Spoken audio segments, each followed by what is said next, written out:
Festive মুডে ৮ থেকে ৮০ আর এই দিনেই আরামবাগ তথা হুগলির অন্যতম পর্যটন কেন্দ্র বঙ্কিমচন্দ্রের দুর্গের সুনন্দিনী খ্যাত ঐতিহাসিক পর্যটন কেন্দ্র গড় মান্দারান। আর এই পর্যটন কেন্দ্রে বেলা বাড়ার সাথে সাথেই বহু বনভোজন প্রিয় মানুষজন এসেছেন এই পর্যটন কেন্দ্রে। বহু দূর দূরান্ত থেকে গড় মান্দারান পর্যটন কেন্দ্রে এসেছেন, রান্নাবান্না করছেন, আনন্দময় মুহূর্ত উপভোগ করছেন। পর্যটন কেন্দ্রে যাতে কোনো রকম অপ্রীতিকর ঘটনা না ঘটে পুলিশই কড়া নজরদারি মোতায়েন করা হয়েছে, মহিলা পুলিশও। জানা গেছে 2000-এরও বেশি পর্যটক এসেছেন গড় মান্দারানে। গোটা এলাকা জুড়ে চলছে মহানন্দে পিকনিক, রান্নাবান্না, খাওয়া দাওয়া। উচ্চস্বরে ডিজে বক্স বাজানো নিষিদ্ধ আছে, তাই কোনো আওয়াজ সেভাবে নেই। হুগলি ও পশ্চিম মেদিনীপুর জেলার সীমানাবর্তী এলাকায় এই কেন্দ্রে অবস্থিত, তাই এই দুই জেলায় পাশাপাশি আরও অন্যান্য জেলা থেকেও বনভোজন প্রিয় মানুষজন এসছেন। সকাল থেকেই ভিড় লক্ষ্য করার মতো ছিল।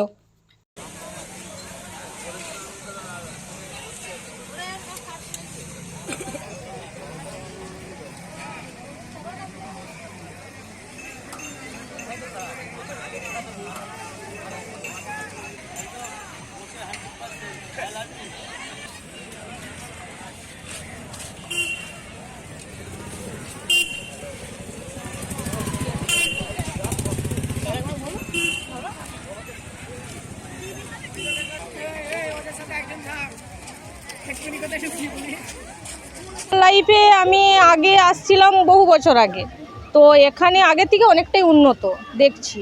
তো সেরকমভাবে আমাদের বাড়ির সামনে হলেও কিন্তু আসা হয় না। তো যাই হোক, সুন্দর দেখতে।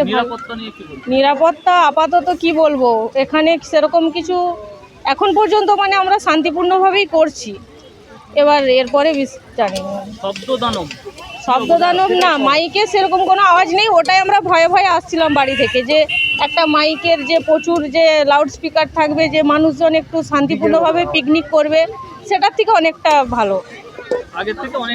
হ্যাঁ, সেটা ভেবেছিলাম। আগে আসছিলাম যে মানে কান পাতা যেত, কিন্তু সেটার থেকে অনেকটা এখন। আমার নাম ছানাশ্রী পাজা। বাড়ি মান্দারান অঞ্চলেরই পাশের গ্রাম বেদবনি গ্রাম। আমরা বিগত 25 বছর ধরে এখানে এই দিনটা বড়দিনে আমরা এখানে সবাই মিলে একত্রিত হয়ে সেলিব্রেট করতে আসি।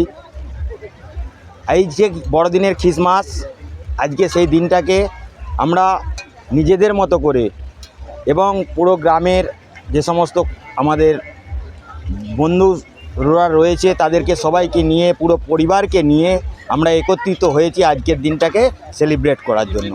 আমাদের খুব ভালো লাগছে। আমরা প্রতি বছরই আসি। আমাদের পাশে বাড়ি বলে নয়, বহু দূর দেশ থেকে বহু গ্রামবাসী এসেছে, যারা আজকে এইখানটায় আনন্দ উপভোগ করার জন্য এসেছে। শুধুমাত্র নিজেদেরকে এই বড়দিনেতে নিজেদেরকে তুলে ধরার জন্য এসেছে এখানে, যে হ্যাঁ আমরা নতুনভাবে তো মান্দারানকে সাজানো হচ্ছে, কি বলবেন? হ্যাঁ, নতুন করে মান্দারানকে সাজানো হচ্ছে। আজকে এই পরিকাঠামো আজ থেকে 25 বছর আগে ছিল না, আজকে অনেকটা উন্নত হয়েছে। তো আমরা চাইছি এইভাবে যদি মানুষ যারা পর্যটক রয়েছে তারাও যেভাবে এসে আজকে কাউন্টারকে সহযোগিতার হাত বাড়িয়ে দিয়েছে, এই সহযোগিতা যদি থাকে অদূর ভবিষ্যতে মান্দারান গ্রাম পঞ্চায়েতের এই পর্যটন কেন্দ্র আরও উন্নত মানের পর্যটন কেন্দ্র গড়ে উঠে। আমার নাম সবুজ ঘোষ, বাড়ি বেদবনি, মান্দারান পঞ্চায়েতেরই আমি বাসিন্দা। সন্তানের পরে মন বসছে না, প্রচুর পরিশ্রম করেও আপনি আশানুরূপ পারিশ্রমিক পাচ্ছেন না, যার ফলে আর্থিক সংকট আপনার জীবনে দুঃখ এবং চাপের ছায়া ফেলেছে। দেনার ভারে জর্জরিত স্বামী স্ত্রীর মধ্যে প্রতিনিয়ত ভুল বোঝাবুঝি বেড়েই চলেছে। নতুন বাড়ি কিনেছেন, কিন্তু সেই স্বপ্নের বাড়িটা যেন আরও দুর্ভোগ নিয়ে এসছে আপনার জীবনে। আপনি ভাবছেন সস্তায় পাওয়া বাড়িটা নেওয়াটাই কি সঠিক সিদ্ধান্ত ছিল? এমনই সব দ্বিধাদ্বন্দ্ব এবং জীবনের কঠিন মুহূর্তে আপনাকে সঠিক পথে পরিচালিত করবেন আন্তর্জাতিক খ্যাতিসম্পন্ন স্বর্ণপদক ও স্বর্ণ মুকুটপ্রাপ্ত ডক্টর অজয় শাস্ত্রী। তিনি শুধু আপনাকে পথই দেখাবেন না, আপনার জীবনে সত্যিকারের সুখ, শান্তি, ঐশ্বর্য, অর্থ যেন সঠিক সময় আপনার কাছে পৌঁছে দেয় সেই দায়িত্বও নেবেন। তার অভিজ্ঞতা এবং জ্ঞানের আলোতে আপনার জীবন হয়ে উঠতে পারে নিরুদ্বেগ ও সমৃদ্ধির পথে ধাবমান। তাই আর দেরি নয়, স্ক্রিনে দেওয়া নাম্বারে এখনই ফোন করে ডক্টর অজয় শাস্ত্রীর সাথে যোগাযোগ করুন। কে জানেন, হয়তো একটি মাত্র ফোনই আপনার জীবনকে বদলে দিতে পারে।